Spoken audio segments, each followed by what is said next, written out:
هل أتاك حديث الغاشية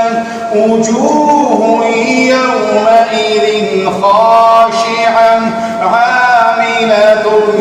ناصبة تصلى نارا حامية تسقى من عين آنية ليس لهم طعام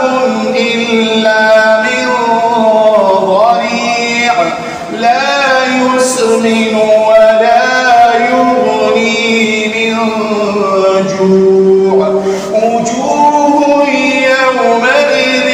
ناعمة لسعيها راضية في جنة عالية لا تسمع فيها